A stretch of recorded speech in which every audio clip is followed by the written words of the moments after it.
Hi, Yol. I'm a big fan of your channel. Daily viewer. I am a freshly rated private pilot who is very much enjoying her newly granted privileges of flying on her own. I have no issues flying into/out of my home airport, which is a Class Delta. However, when attempting to fly into a Class Charlie airport, I find myself intimidated and often choose a different airport to go to. Wow, I'm sure a lot of people could relate to that one. I know this isn't the way I should feel, as I should feel just as comfortable flying into a Charlie as I do a Delta. I would agree. As a private pilot, you should feel as comfortable flying into a Charlie. Maybe a hair less comfortable, but that's about it. That's all I'll give you, the hair.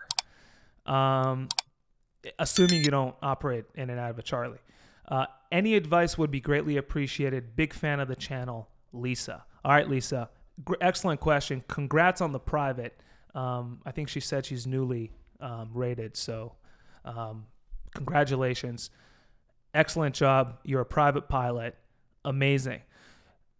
The first thing, as I was reading that, before I even start talking about her question, the thing that her question, Lisa's question, brought me back to is the sad, and this has nothing to do with Lisa, by the way. Lisa, this has nothing to do with you. Your question just reminded me of this, so I just want to go there for a second.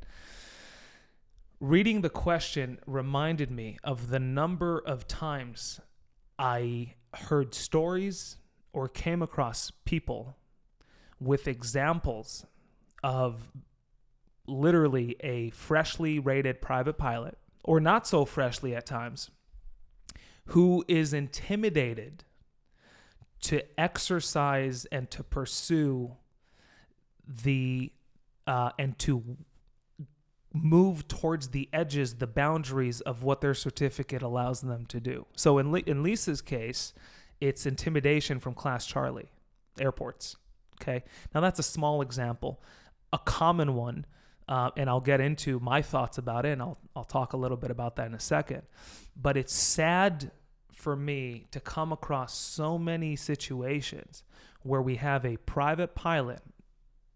I'm almost certain many of you could relate to what I'm saying, because you might be one of these people who got your private and then felt almost paralyzed, almost this sense of, here I am with my certificate, and I want to go and do stuff, but I feel maybe intimidated or afraid, or I'm not sure. And to me, that's a shame. But more than a shame, it really interests me. It's interesting. Why does this exist? Like, what's happening in the training process or not happening, that we have so many stories that I personally hear of. Maybe I hear more than others because I'm an instructor and this is the world I live in. But sadly, there's way too many situations where I come across a story where there's a private pilot who is intimidated or feels paralyzed or chooses to stay home instead of going and enjoying their certificate. Just a thought. I'm not sure I have the answers. I have some guesses. But that's just an interesting thing. So I just want to point that out. And if you have any guesses or thoughts as to why you think this happens, I'd love to read them in the comments. Because this really, I'm not just saying this really, every time I hear a situation like this, I ask myself, what's happening or not happening in people's training process that they end up as a certificated or certified or certificate, however you say, certificated pilot, and just are paralyzed. They feel afraid to do most things that go beyond their traffic pattern. Just an interesting thought.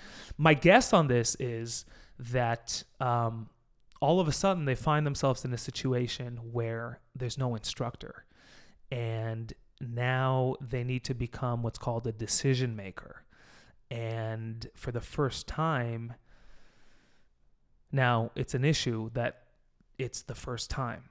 Right. And I think that's my guess as to why that's happening, because what that means is that throughout their training, the instructor presented few, if any, opportunities for them to actually make decisions and do the things that they will be doing on their own for the rest of their life. That's just a guess of mine. I might be completely wrong. All I know is what I know, and I don't know what I don't know. So if you have your thoughts on this, I'd love to read them in the comments below. Anyhow, Lisa, congrats on your private. Class Charlie. Before I specifically go into Charlie's and talk about what your question is covering, I'll say this. And this applies to not only private and not only Class Charlies. Anytime, this is true in life in general, I want you to write this down.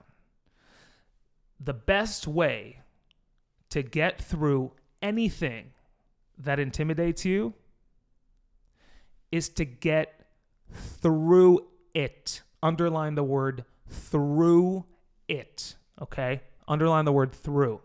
The best way to get through anything that intimidates you, that scares you, that you feel like it paralyzes you, like she expressed in her question, Lisa expressed, sometimes she will choose a different airport, right? And it's not just Lisa. How many pilots? There might be a great restaurant in a Class Charlie airport somewhere.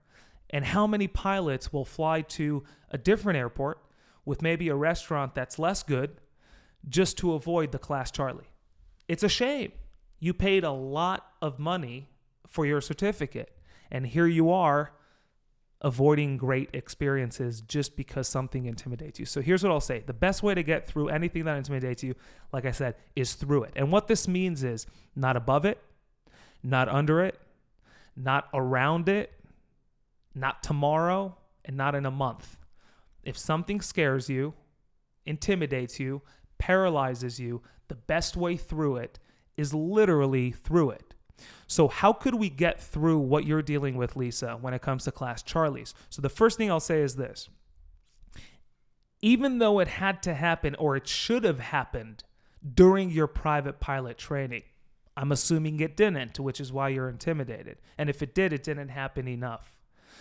But what you need to do is you need to grab an instructor, maybe your instructor, whoever they were, and you need to book a flight with them.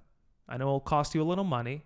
And what I want you to do on this flight is literally nothing more and nothing less other than flying in and out of Class Charlies. So again, I don't know where you live. You did not include that. I'm not sure what the airspace looks like in your area. I know Class Charlies in some areas are more difficult to come by than other areas. But I will assume there's a Charlie somewhere in your area if it's a place you think of going to and you feel intimidated by. So what I want you to do on this lesson is get with your instructor and communicate to your instructor, I'm looking for nothing other than how to fly in and out of Class Charlies, and actually do it. And don't have them do it. You're a private pilot. You do it with them sitting next to you. So if there's something crazy comes up, the idea is for them to take your edge off so you won't feel intimidated because someone else is there. And what I want you to do is for an entire flight, all you do is you fly. You land in the Charlie, and then you depart the Charlie. Ideally, I want you going in and out of different Charlies. But again, like I said, if there's just this one Charlie in your area, I want you to fly in and out of that Charlie 4 times. And every time you fly in, I want you to come at it from a different direction. And every time you fly out, I want you to request from clearance a departure to a different direction. Just change it up. I don't care if the controllers think you're nuts. I don't care if the controllers think you're bored. I don't care if the controllers think you're weird. Guess what, Lisa? I'm weird. We're all weird. Okay, so don't worry about being weird, and sure as heck don't worry what controllers think about you, okay? It's the first thing I'll tell you. The sooner you can get this through your head, the more fun you'll have in the sky. Controllers are there. They're your resource, right? Controllers are not there to rate you. They're not a judge on a show. What controllers think of you or me or anyone else is none of our business. So don't worry about any of that. What I want you to do is fly in and out of the Charlie or Charlies. Ideally, if you could go from one Charlie to another, it will cement this process even better. But let's assume you have one Charlie, fly in and out of it 4 or 5 times. By the end of that session, I promise you, you'll email me back. I want you to email me back. I promise you, the way you'll perceive flying in and out of Charlie's will change dramatically. Now, to those of you in training watching this, if your instructor hasn't, during your private pilot training, taught you how to fly in and out of class Charlie's, and to the point where you're doing it and they're just sitting there, have them do that. So it might not be in the curriculum of your school, or it might not be part of your instructor's plan, because many instructors figure our flight school's out of a Delta or out of a non-towered. It's just a waste of a lesson or a waste of time. It's not, and here's why it's not. Because then we have people like Lisa emailing me, telling me that she feels intimidated to fly into a Charlie and she's a private pilot. That's why it's not a waste of time. That's why it's not a waste of money.